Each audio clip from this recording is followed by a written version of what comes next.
And we're back on track to the PIRATEx conference, which is provided to you by the Smoke Ventures and C Startup Valley.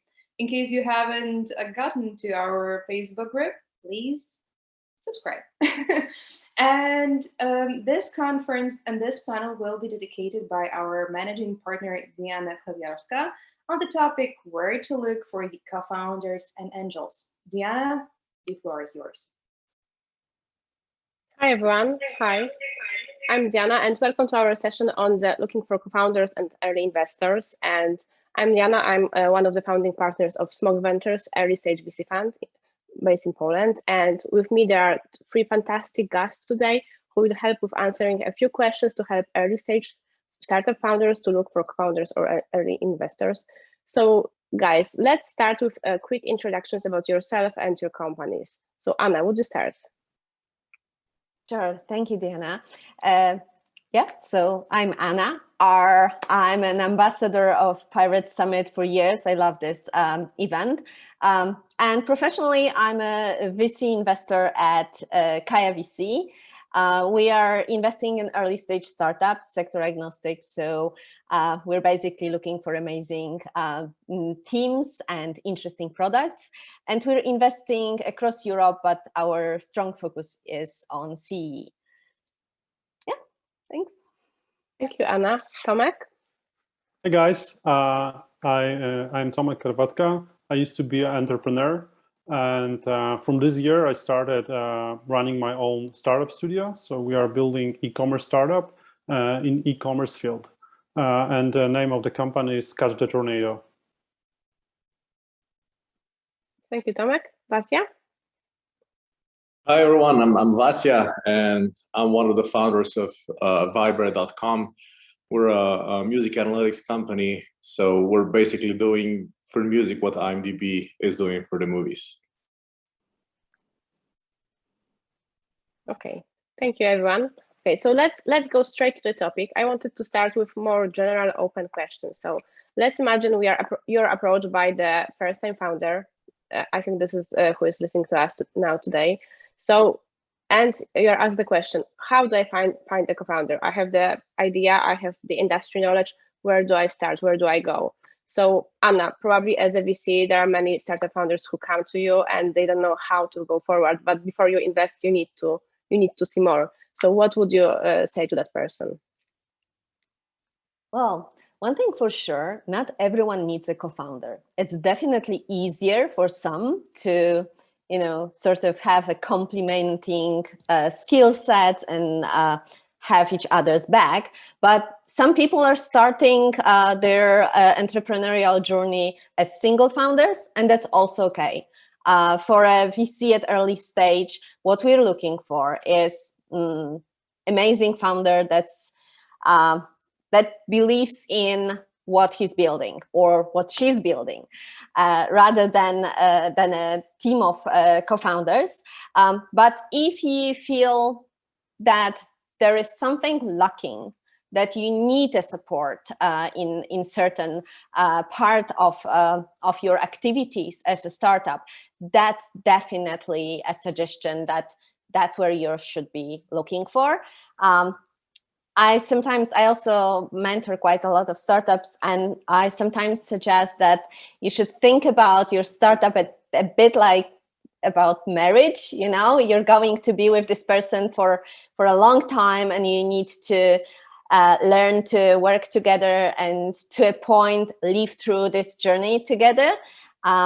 So it's good to get to know each other a little bit and make sure that you're aligned before you decide to jump, into fundraising together, for sure.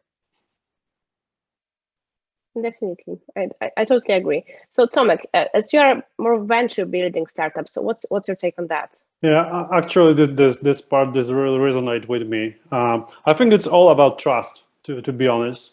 And I was thinking about it that building a startup is like a learning process, right? So I was thinking about being in a learning zone.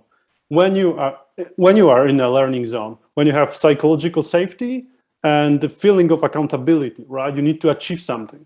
but you will have a lot of failures ahead of you. So you need to have a lot of trust. So if you have a companion who you really trust, it's much easier. That's why I would say like it's really tough decision, and I would rather look for people I know already. So I will check my network, friends, family, right? All people I knew before. And I think it's much, better way of finding co-founder. On top of that, I would just add maybe you can always try to be a part of accelerator like Antler or Reactor X you guys are organizing, because you can meet a lot of people there and actually do something with them, right? And then you see how the people is really working, how it's acting, what the chemistry between you, right? So I would opt for this kind of real life experiences. Definitely. Vasia, would you care to add something to the topic of finding a co-founder? Yeah, well, if you don't need a co-founder, as you said, you can found a company yourself. But the best way, in my experience, is to co-found it, whether with good friends or long-term business partners, which is usually the same thing. But in case you're lacking an important member of your team, let's say you're not technical and you need a CTO, you can found a company. And then you can hire a CTO and offer them a sharing company, but vest them for, let's say, 3 years. So this is the easiest way to get people into the company owner structure without taking on too much risk, and that usually works. It works for us. I mean, we have 45 people in the company, and most of them own at least a small fraction of the company that way. And that way, you get loyal employees who are basically, when the company exits, they're basically all founders and get something out of the sales price, and that makes them motivated, and they won't leave for a better offer, especially if they have invested already. Yeah, that's amazing. So can you tell me, like, okay, so I'm the first-time founder. I resolved the issue of having or not having co-founder. I'm looking for the first angel check, and I don't know anyone. I don't have friends, family, maybe. So how do I approach this topic? And can I also ask the question, like, how much is it a relationship game right now? As Tomek, you said, it's more also network is very important. And how much should it be structured, especially from the Europe standpoint? So Tomek, can you start with that? Sure. Sure. So I think like at the early stage, I'm very active at very early stage, right? So at the early stage, I think like me personally, I don't care about process, to be honest. Maybe it's not good, but I really do care about people. So it's all about people. And I think it's both ways. So it's all about people for me and also for my founders and co-founders. It's all about me. And do they really trust that I can help them or not? So especially at very early stages, I think like really building your network and checking your network is crucial. And of course, I think this could sound like harsh, like, okay, you should have a network, right? But I don't have a network, what now, right? So I think like building a startup is a long journey, and I really don't see overnight successes so much. So I think it's rather to think, okay, I would like to build a startup in this space. So maybe it's a good idea to maybe visit some conferences, meet some people from the space, just start, being part of this ecosystem. Meet people, see how they behave, how they act, what things they build, maybe, work with them a little bit, maybe do a side project, just really meet them. And then I think it's a very high probability that at some point, if you will need money, those people will come and they know you already. So the whole investment process will be more like, okay, I know this guy is very smart, he's building something, I would like to help him. And I think it's much more successful in the end than starting a formal process without knowing anyone. But that's my thinking on very early stage. Really interested in hearing what you guys think. Yeah, can you elaborate on that? And also from the VC standpoint, like if there is a startup which is too early for you, do you connect them with angel investors, or what do you advise them? Yeah, sometimes we suggest some people that the startup can reach out to, or even say like, maybe you want to go through an accelerator, but it depends. However, I would like to comment on Tomasz's answer. Sometimes, yeah, sure, agreed. We should have a network, and that's, in a perfect world, everyone has a network of angel investors.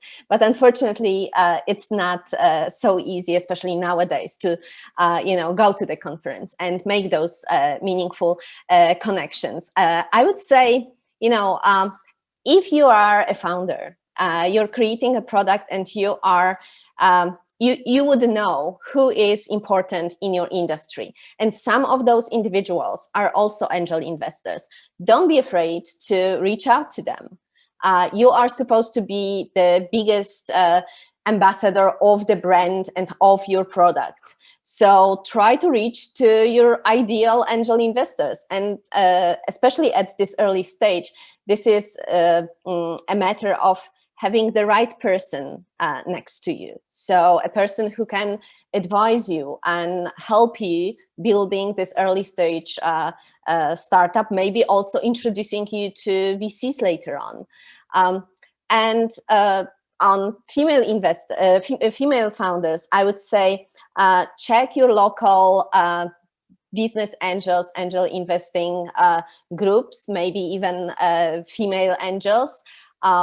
All around Europe, there are groups like that. They may be more open to also educate you a little bit on how to approach VCs later on. Yeah, so there are a few different approaches. I would say it's always good to try, if you cannot open the door, open the window and get in this way. Anna, I think you just described how to build network, by the way. Possibly so. And Vasia, on which side do you stand?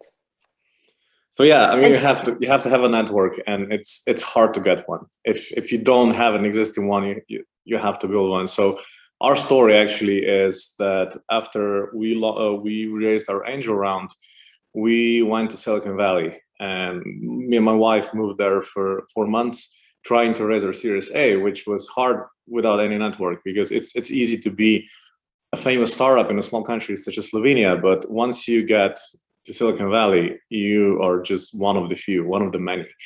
And so we were just sitting in our offices for a month, writing emails to VCs, trying to call them.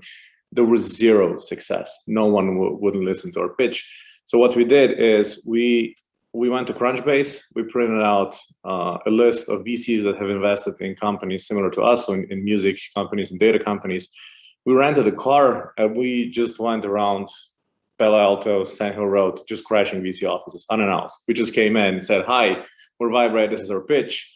And at the beginning, it was super awkward. But at the end, it just became like a competition. It was the third co-founder joined us. So it was the three of us, and we're kind of competing who's going to be more successful, who's going to get past the reception desk, who's going to get past the security guard. One of them even pressed the button in the elevator because we told him that we had a meeting with some imaginary person. And you just have the hustle. So, and at the end, it was 99% of them really appreciated the hustle. 1% didn't because we got escorted out. But they said that this is something the VCs are looking for. So if they see that you are willing to hustle to raise the money, then they know that you're willing to hustle to sell your services, your products, and that you will make it. We were too early for all of them, but we got a lot of contacts, and one of them, who just happened to be a health tech VC, so he was completely out of our range. He even canceled all his meetings. We were sitting in his conference room for an hour, and he was just making intros on emails to his friends. So that was something interesting. But the number one rule has to be that don't be afraid of being rejected, because this is the rule. So you are going to get rejected most of the times. Airbnb got rejected by Fred Wilson, so this was one of his biggest mistakes. But you just don't give up, and just keep trying. I read a news piece a couple of months ago that Mormons are exceptionally good at raising money, because they, at a young age, they go into the world spreading their faith, and they get rejected all the time. No one will open their door when they're ringing, and so they get used to rejection so much that it's just a piece of information for them. Okay, this is a no. This is a no. Okay, this is a yes. So yeah, just get out of your comfort zone. It's going to be easier. With every pitch, it's going to be easier. I love that. So actually, Vasia, I would stay with you, because you've been pitching to investors in Europe and in the US. So can you say what's your experience on that? What are the differences on talking with the investors from your perspective? So the main difference is the feedback. In the US, investors will say, "Oh, this is interesting." Every time you're going to get the same feedback. So yeah, I really like the idea. This is interesting. Let's keep in touch. In translation, it means you suck. We're not going to give you money. But it's just a cultural difference. So they're being polite. They don't want to put you down, even if they don't like the idea. They don't want to be rude. This is not the same in Europe. So in Europe, you won't get the "you suck" feedback, but they're going to say, "Well, this is just not for us. Maybe our focus is elsewhere," or whatever. They'll give you the right reason. And you have to know that, because in the US, if you don't know that, you might get too excited. So I stumbled upon a couple of founders when we were in our WeWork offices in San Jose.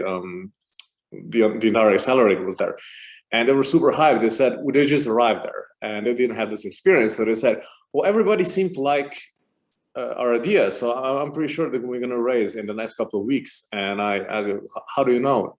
They all said it's really interesting, and that let's keep in touch. And I said, okay, sit down and listen. Now I'm going to tell you how it is. So that's the biggest difference.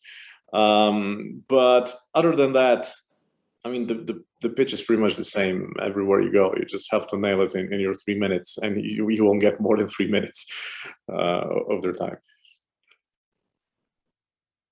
Thank you for that, Vasia. Maybe I would just add one more thing, a couple of information, because yeah, there's really, I think it's 100% true. And just two latest rounds we did for our companies. So for View Storefront, the first round, it took us 50 meetings to close the round. And it was quite good and quite easy. And for the mid sales, it took us 100 meetings to close the first round. Then we, onboarded like 10 business angels and VC, which was great. But the first yes, it's really hard. And it's much easier to add another guys. If the first guy said yes, you have a great argument.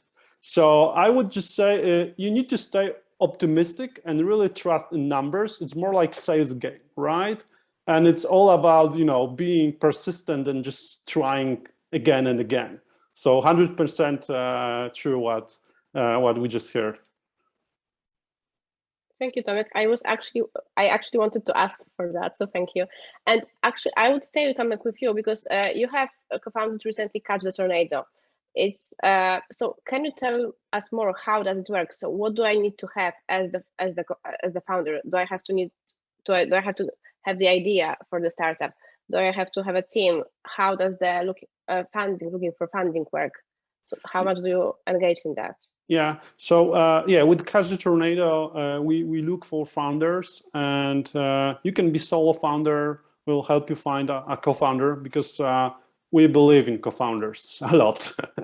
So if you like to work with us, we are very niche. So we think about e-commerce only, and mostly e-commerce technologies. So we have a lot of ideas which we believe are quite safe bets because we are niche. We work a lot with e-commerce clients and e-commerce investors. So with the whole catalog of really safe ideas, we just look for founders. Then we brainstorm on those ideas, and we try to find idea which is interesting for the founders and for us. Then we start building, and we finance the first stage of building. So our goal is to build MVP together, and having this MVP, we help you to find first investors and have the first external round.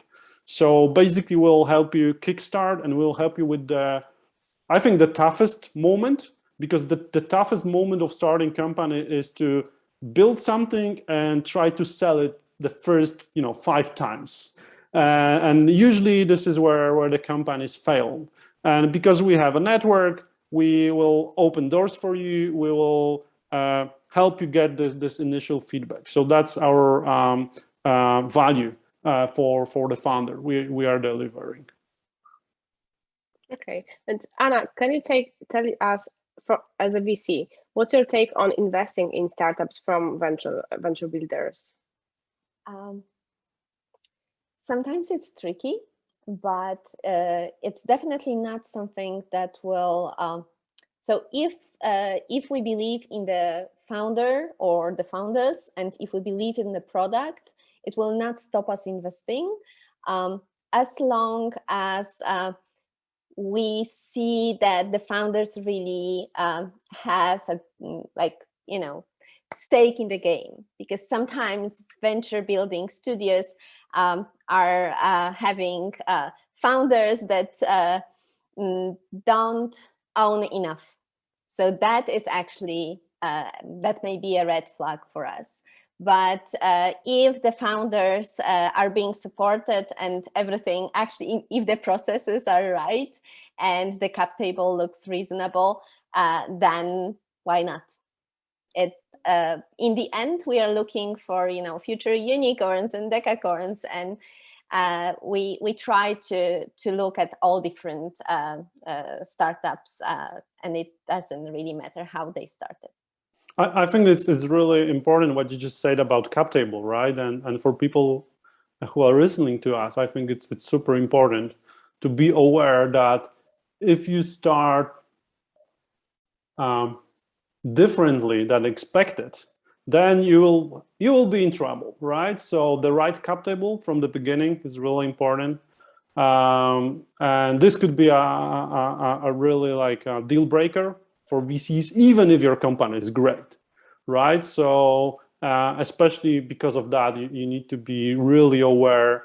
And I think like for us, with Cash the Tornado, we usually think about stake not bigger than 20%, which is not a deal breaker. But yeah, you've heard really different stories, right, from the market. Even like founders having 5% of the company they started, and I don't believe that any good VC will invest at early stage in a company where founders have like 5%. It doesn't make sense. Yeah, thank you for saying that. And Anna, as we are, in the topic of traps for founders, and so what's like the red flags that you see from the company at a very early stage that only has angel investment? So what are the red flags that would make you say no to the company or just send them back? This is actually a pretty interesting question. And a tough one, I would say. I wouldn't say that there are that many cases with red flags recently. We are meeting with a lot of founders, and most often it's not a red flag. It's just like, even for pre-seed, they may be too early. But it's not a trap for founders. Maybe actually this is very much something that at Pirates it's being repeated over and over every year. it's okay to start bootstrapping if you can do this, build up your company, and only start raising when it makes sense, when you want to, grow quickly at a certain point. So I would say, like, decide how you want to start, and it's never too early, but it's also never too late to start raising money. I would say that the biggest red flag is when the founder doesn't believe in what he or she is building, or is not ready to really work for years on this. So if you're at pre-seed and thinking like, oh, I hope to create something else in the next 2 years, then it's hard to take you seriously. But other than that, there are not that many red flags recently, I'd say. Thank you. I noticed that the time is coming to the end, so I just wanted to ask one last question in this topic. So Vasia, as also a startup founder, and I know that you're raising right now. So in terms of how do you approach looking for investors? So what's your investor that's like your ideal investor that you are looking for? And can you like show us your standpoint? So it might be helpful for the founders that are listening to you on how to approach the topic of their own looking for investment. So yeah, well, the easiest way is to get a warm intro from someone that trusts you, that has a couple of nice words to say to the VC when they're making an intro. That's the easy way. But you have to just keep your eyes open all the time. So actually, I sent you our deck, and as soon as you reached out, because we obviously got your attention. So this is how we do. We just spread our net wide. Of course, we check each and every VC on Crunchbase to see where they invested, if they are if they would be interested into our industry, because this is how you do a quick filter. If you just send thousands of decks out, this is not how it goes. And also you have to prioritize which countries actually to target, because in our case, if we raise 2 million in Europe, it's better than to raise 3 million from a US-based investor, because it's going to cost you a lot of money to set up a company, a C Corp in the US. They'll probably ask you to move there, or just a part of your team. It costs a lot of money if you move your operations to Silicon Valley. So you have to think into the future. So how much an investment is going to cost you, because it's never going to be the exact number that you sign on a term sheet. Lawyers cost a lot of money. Like I said, relocating a company costs a lot of money, and we're quite happy here in Slovenia because the standard is quite high. We have a lot of talent, and the salaries are pretty low for the standard. So it's kind of an ideal space to have a company in. And this is something that I usually tell to the US VCs if they're interested in investing here. So what we usually say, we set up a company in the US. It's a sales representative for Vibrate for US-based clients. So say, well, you can invest whether there or invest directly in our European company, because we're not moving. It doesn't make any economical sense for us. So yeah, that would be my advice. And also make sure to have a perfect deck. We sometimes get decks from other companies pitching us because they for some reason think that we invest in other companies, which sometimes we do, but we're not a fund.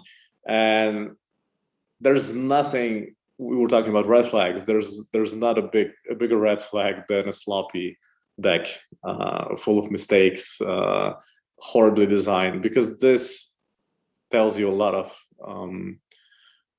about the founders. So if the deck is sloppy, they're probably sloppy, and you don't want that.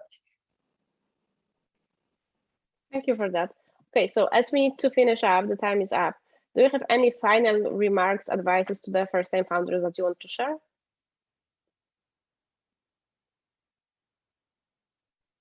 Okay, I think we shared in a lot, so I hope the first-time founders have made notes. And I think Victoria is now. I'm giving the stage back to you. Thank you everyone for listening to us, and thank you Anna, Tomek, and Vasia for our conversation. Thank you, And guys. thank you, Diana, for leading it, having me. and for everybody who has arrived to listen to you. Guys, it was amazing 1 hour and a half. I truly hope you have enjoyed our conversation, and hopefully to see you very, very soon. Like for Smoke, and yeah, enjoy your time. Send the pitch decks. See you soon. Bye.